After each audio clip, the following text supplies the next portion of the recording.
EPS growth. Correct. Laxmikant जी, कुछ stocks की बात करते हैं जहां पे अच्छा रुझान आज देखने को मिल रहा है। Let us be optimistic and talk about good stocks. आज फर्टिलाइजर स्टॉक में फैक्ट FACT, ये स्टॉक जो है वो करीबन 6.5% ऊपर है। किर्लोस्कर इंजन्स का जो स्टॉक है 6% ऊपर है। प्राज इंडस्ट्रीज में भी आज बॉयंसी देखने को मिल रही है, 5% ऊपर इस समय देखने को मिल रहा है। पर फर्टिलाइजर स्टॉक्स की बात करते हैं, कुछ पसंद है फर्टिलाइजर स्पेस में आपको लक्ष्मीकांत जी? जी, यूपीएल काफी अच्छा लग रहा है। भला आज के सत्र में हमें यहाँ पर एक प्रॉफिट बुकिंग देखने को मिल रही है, बट जिस तरीके से हमें कल के सेशंस में ब्रेकआउट देखने को मिले थे, तो हमें लगता है कि यहाँ पर एक रिबाउंड देखने को मिल सकता है। अभी फिलहाल यूपीएल अपने 20 DMA लेवल को रिटेस्ट करता हुआ नजर आ रहा है। अगर 750 के लेवल को डिफेंड करता है, 745 750 के लेवल को, और यहाँ से कुछ हाल देखने को मिलता है, तो मुझे लगता है कि ये काफी अच्छा स्टॉक हो सकता है स्विंग ट्रेड के लिए।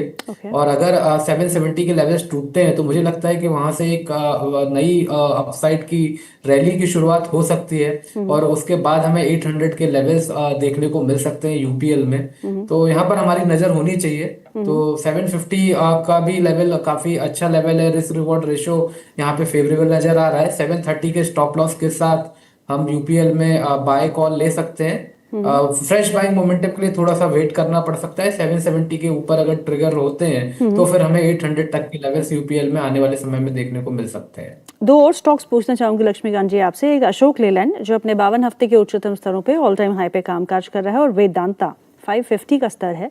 आज गिरते बाजार में भी हरे निशान में कामकाज करते हुए अगेन ऑल टाइम हाई। दोनों ही स्टॉक्स पे आपकी रणनीति क्या होगी?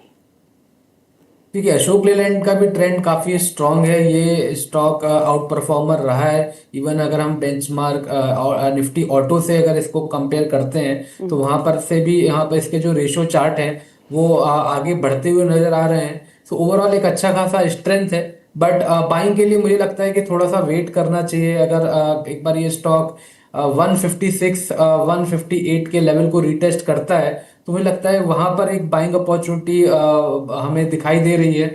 तो वो इस लेवल पर हमें ध्यान रखना चाहिए। अगर दोबारा से स्टॉक यहाँ पर आता है, तो वहां से बाइंग करके चलेंगे तो ज्यादा बेहतर रहेगा। करंट लेवल से तो अवॉइड करने की सलाह रहेगी।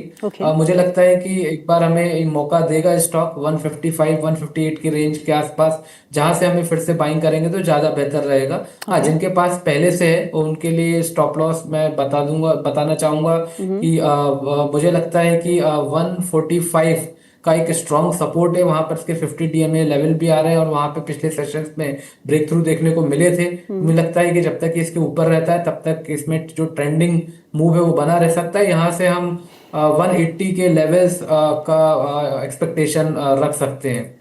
वहीं पर अगर हम VDL की बात करें, तो VDL में भी हमें अच्छे रिबाउंड देखने को मिले हैं, बट अभी करंट लेवल से बाइंग करने की सलाह नहीं रहेगी, क्योंकि ये जो मोमेंटम है वो अब थोड़ा सा डिक्रीज होता हुआ नजर आ सकता है। क्योंकि RSI अभी फिलहाल हमें नेगेटिव डाइवर्जेंस शो कर रहा है। मुझे लगता है कि 535 और 530 का जो रेंज है, यहाँ पर थोड़ा सा वेट कर लेना चाहिए। अगर ये यहाँ पर फिर से एक बार रिटेस्ट करता है, तो वहां पर अगर बाइंग करेंगे तो अच्छा रहेगा। उस दौरान हमें स्टॉप लॉस लेकर चलना है 505 का, और जो अपसाइड के मूव अगर वहां से रिबाउंड होते हुए देख पाएंगे, तो वो फिर फिलहाल हमें 580 तक आते हुए दिखाई दे रहे हैं। सुनील सर, इस समय आपका बाजार पे क्या नजरिया बन रहा है? क्योंकि अब तो थोड़ा वॉल्यूम्स भी फीके होने लगेंगे, everybody will go on holidays. और दूसरा, आउटलुक फॉर 2026, नए साल की तैयारी हमें कैसे करनी है? तो इस वक्त मैं बाजार में चुप रहने की सलाह दूंगा, specially if you are a short term trader investor. Because क्या है कि एक हॉलीडे सीजन है, तो वॉल्यूम्स बहुत लो होंगे। सेकंड, आपको एक प्रॉफिट बूस्टिंग का सिलसिला हेज फंड से आएगा, मगर इंडिया में ज्यादा प्रॉफिट बना नहीं, बट गिने चुने स्टॉक्स में हुआ होगा। तो ओवरऑल इंडियन मार्केट बस परफॉर्मिंग मार्केट रही है, तो उधर प्रॉफिट बुक हुआ तो थोड़ी करेक्शन आ सकती है। तो सेकंड, तो अभी मैं कहूंगा कि आप ज्यादातर आप भी चुप रहिए, बिकॉज अनसर्टेनिटी ट्रेड डील का सामने है जी, नंबर 1। नंबर 2, अर्निंग सीजन कैसे टर्न आउट होने वाली है, क्योंकि आपको जीएसटी का full impact in terms of the margins, क्योंकि टॉप लाइन की ग्रोथ सबकी अच्छी रहेगी, वो तो खबर ऑलरेडी आ चुकी है, मगर क्या उन्होंने डिस्काउंट और भी ज्यादा दिया अपने प्रोडक्ट को बेचने के लिए, मार्जिन के ऊपर इम्पैक्ट वो अर्निंग सीजन में दिखेगा। जो सेकंड बात, थर्ड है कि इस बात की बजट बहुत इंपॉर्टेंट है, क्योंकि इस बार के नंबर के लिए उन्होंने जीएसटी कट कर दिया, लास्ट ईयर इनकम टैक्स का भी उन्होंने राहत दे दी, तो उनके फिस्कल बैलेंस पे वो कैसे मैनेज करने वाले हैं, और इसलिए अगले साल के लिए वो कितना कैपेक्स के ऊपर दे सकती है, कितना और भी लोगों के हाथ में पैसा डालने की बात कर सकती है। तो ये बहुत एक महत्वपूर्ण बजट है, क्योंकि एक बोल्ड स्टेप ले लिया गवर्नमेंट इस साल में, तो उसका नेट रिजल्ट क्या फिस्कल डेफिसिट को मैनेज कर पाएगी, तो फ्यूचर का प्रोजेक्शन क्या करिए। तो ऐसे 3 इंपॉर्टेंट सिचुएशंस है, तो अब ये उसके पहले डिसीजन लेना उतना उचित नहीं है। तो rather than take a risk at this point, short term trader stroke investor के लिए मैं कहूंगा इस पीरियड में आप चुप रहिए, wait for the results to come and idea to form. और चौथी बात यहां पर क्यों मैं कह रहा हूं, क्योंकि fund manager, domestic fund managers भी अपना पीक बाइंग नवंबर में करते हैं नॉर्मल, क्योंकि वो मिडिल ऑफ द क्वार्टर होता है। देखिए earning season middle of the first month of the quarter से शुरू होके सेकेंड मंथ एंड तक आपको रिजल्ट्स आ जाते हैं, तो उनको क्लैरिटी मिल जाती है, वो अपना पैसा डिप्लॉय करते हैं।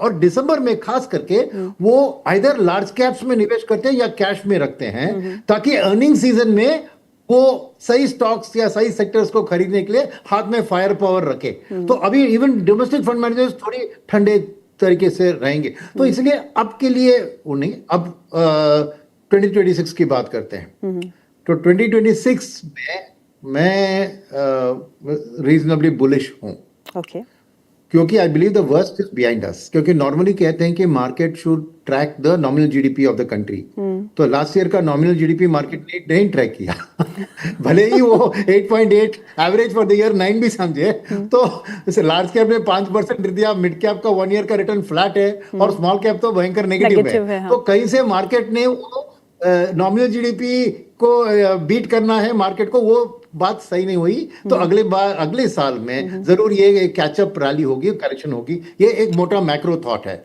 सेकंड थॉट ये है कि अगर पूरी साल की बात कर रहे हैं, तो ऐसा व्यक्ति जो होगा कि कहेगा कि अरे पूरे साल में ट्रेड डील नहीं होगी, वो तो it is a very unusual. मेरा मानना है कि और एक साल तक ये ट्रेड डील की बात नहीं चल सकती है, आइदर फर्स्ट क्वार्टर और एटलीस्ट सेकंड क्वार्टर में ट्रेड डील होनी चाहिए।